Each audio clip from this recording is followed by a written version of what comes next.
Hello, guys. Welcome to my new channel. I'm very excited to have you here. My name is Angel, and I will be your host. I am a graphic designer. I do branding, and I help companies with their visual identity. And design and film and art is definitely one of my passions. I mainly specialize in design, and I would love to share all my knowledge and all my ideas with you guys. I just wanted to create that connection with people.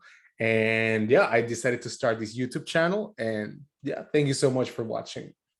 So, for usually when I meet people who are like engineers, lawyers, teachers, whatever, right? I'm a bit jealous because a lot of the times when I talk to them and they tell me about their jobs, it sounds really awesome, but their jobs they have many guidelines. And that's something that I noticed when I was an English teacher in Japan, is my students would say, oh, like basically we just follow a guideline, we do this, and that's about it. So if my student was like a librarian, she would just like input data, follow the rules, and that's about it.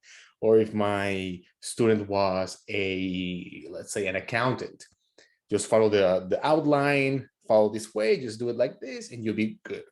And I think that's really amazing. But for people who, how do you say, for people who like want to be in more creative fields, right? Like film, painting, design, and all these things. Uh, of course, there's some rules and some like previous work that you can look into, but at the same time, there are no rules. I mean, there are rules, but at the same time, there are no rules. So it's quite intimidating when you want to do something in Photoshop, right? And the Canva, the layout is all white, and you're like, what the hell do I do? It's like when you want to paint something and the Canva is all white, and you're like, what do I do? So you have to do it from your mind, right? Like there's no guidelines or whatever. It's just you and the white space just staring at you. It's quite intimidating, but at the same time, it's quite personal. And I feel like what I usually do is before I design something, before I do anything with branding or something else, I love to do research about the company, about the brand, about what they do. And I also love talking to their employees, getting to know what they're like, their ideas, their ambitions, their view of the company, what they want the company to be, and see if there's like a disconnect between the ideal brand that they want and the actual brand that they have at the moment, right? And research is a very important phase in the design world, very, very important. And something that I feel like it's very important is inspiration. Again, in art, many artists draw from inspiration. Nothing is created out of nowhere. It's kind of like chemistry. Like energy doesn't come out of nowhere. It's transformed and then becomes something else. And art is sort of similar. You look at things for inspiration, and out of that you synthesize it, and then you make something out of it. So you need something to make something, right? So basically, what I do is, if I'm going to make a design or something, I look for something that truly inspires me to make something. You know what I'm saying?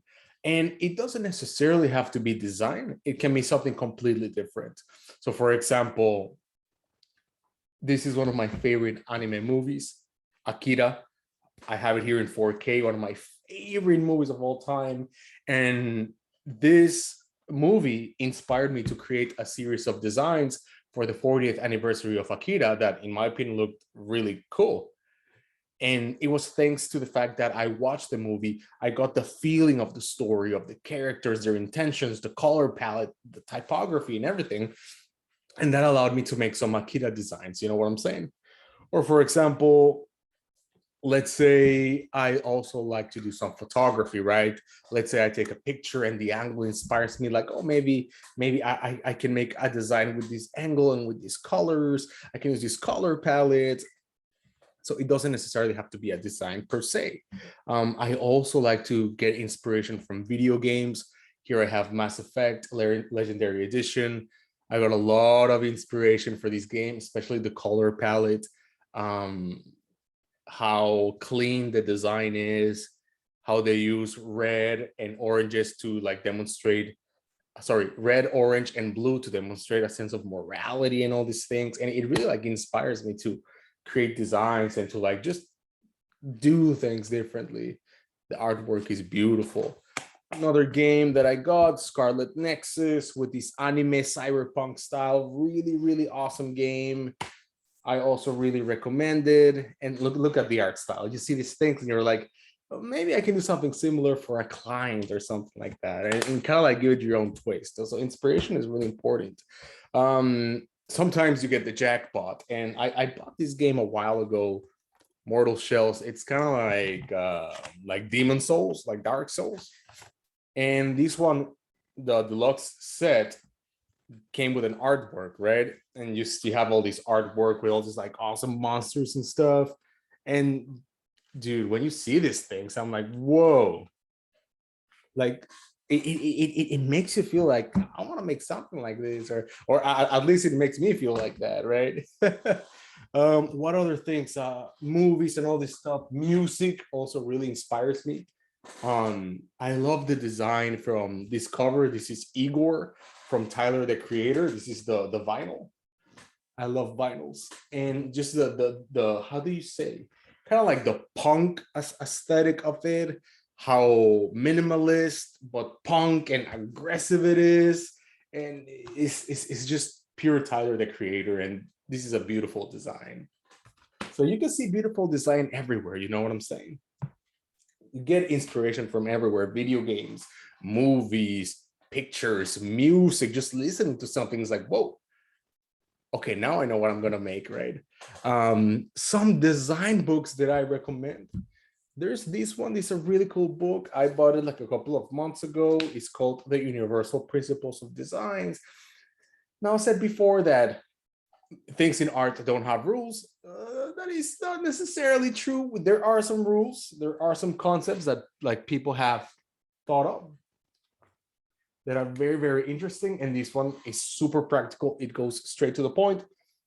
And this is the pocket version. So you can take it with you wherever you go. Maybe go to a cafe and read it in a couple of days. Really awesome book. This one I'm reading right now, and I really like it, is Thinking with Type, with Typography. And typography is basically like the letters you use for design, right? And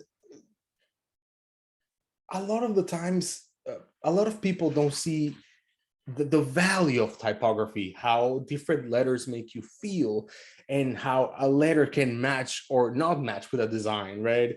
And it talks about like, not only does it talk about the history of typography, but it talks about how they can connect and how they can work and enhance your brand.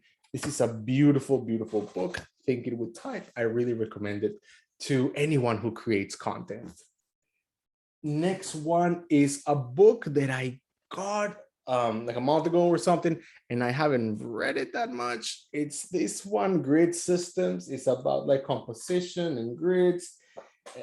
It's cool, but it's quite old, so it's a little bit boring to read, to be honest. That's why I've been procrastinating a little bit, but people say it's good, so why the hell not? Something else here is when you are creating content or designing or doing something like that, knowing about color theory is very important. And something that I noticed in Japan is that when they create content, a lot of the times they don't really know about color theory. So they just put like a bunch of colors together, like, okay, boom, and huge letters and like pink and like green and all these colors, like here. It's like, whoa.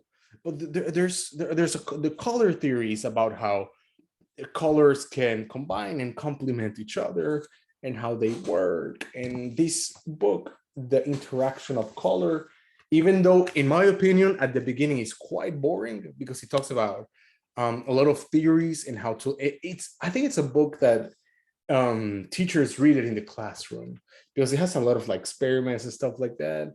But at like the midway point, and they start talking about like the relativity of color and how the color systems work. It's quite interesting. Again, the beginning, but it gets quite interesting. And last but not least, magazines are really cool. It can be any magazine, but I really like this magazine I bought in the bookstore the other day. It's called Juxtapose, and they show like artists, different types of artists, and like cool designs and all this stuff. And it's beautiful. It's just absolutely amazing. So with this magazine, you can get a lot of inspiration, and I know you guys will make beautiful designs. Movies as well. I almost forgot movies.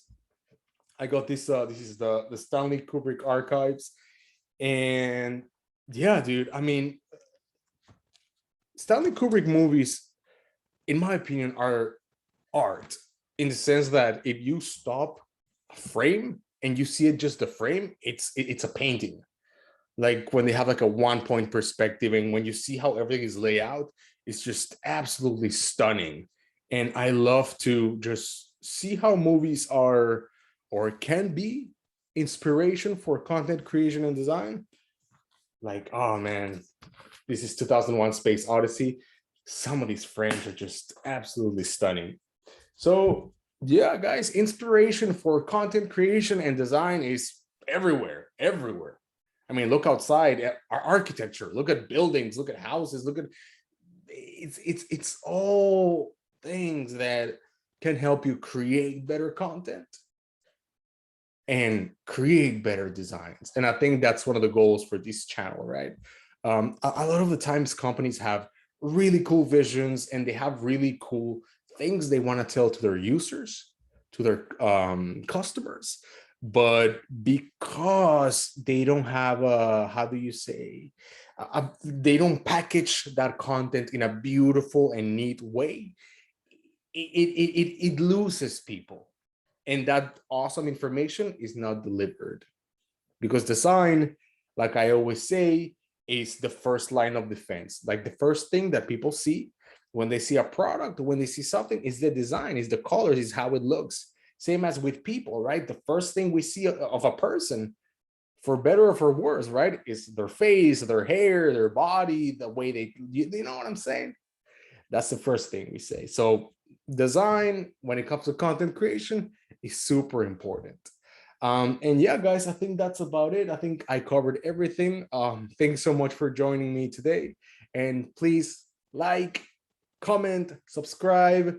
And yeah, I'm going to make more videos regularly. Thank you so much for coming. And as always, super grateful to be here. And let's design some awesome things. Thank you so much.